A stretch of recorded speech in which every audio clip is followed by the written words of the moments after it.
Hadratus Syekh Ki Hasyim Asy'ari, pendiri Nahdlatul Ulama, mengatakan, petani adalah penolong negeri. Akan tetapi, hari ini kita menyaksikan negara dan pemerintah abai terhadap nasib petani dan nelayan kita.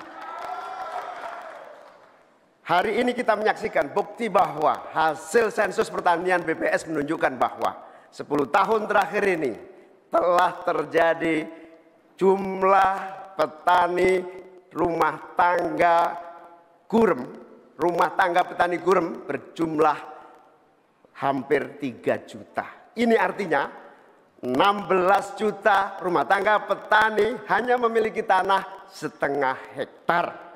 Sementara ada seseorang yang memiliki tanah 500.000 hektar sebagai kekuasaan yang diberikan negara kepadanya. Di sisi yang lain, kita sangat prihatin. Upaya pengadaan pangan nasional dilakukan melalui food estate.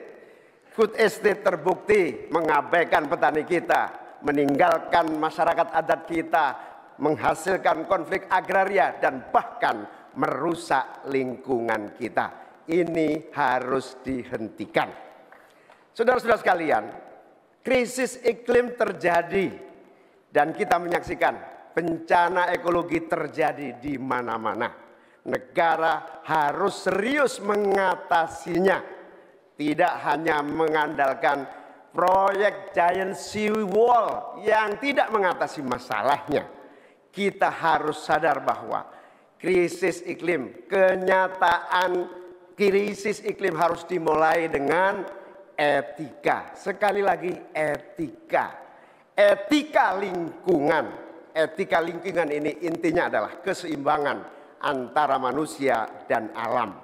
Tidak menang-menangan, seimbang manusia dan alam. Akan tetapi kita menyaksikan bahwa kita tidak seimbang di dalam melaksanakan pembangunan kita.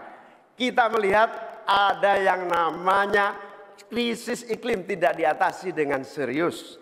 Bahkan kita ditunjukkan anggaran mengatasi krisis iklim jauh di bawah anggaran sektor-sektor lainnya. Hadirin saudara sekalian setanah air yang saya cintai. Dengan kesadaran ini, maka kita harus kembali bahwa pembangunan nasional, bahwa kebijakan nasional harus berpijak kepada yang namanya keadilan. Keadilan iklim, keadilan ekologi, keadilan antar generasi, keadilan agraria, dan tentu keadilan sosial. Saudara-saudara sekalian, rakyat harus dilibatkan, rakyat tidak boleh ditinggal karena pemilik negeri ini rakyat, pemerintah hanyalah pelaksana dari pemilik negeri ini. Oleh karena itu, desa harus menjadi titik tumpu pembangunan. Petani, nelayan, peternak, masyarakat adat harus menjadi bagian utama dari program pengadaan pangan nasional.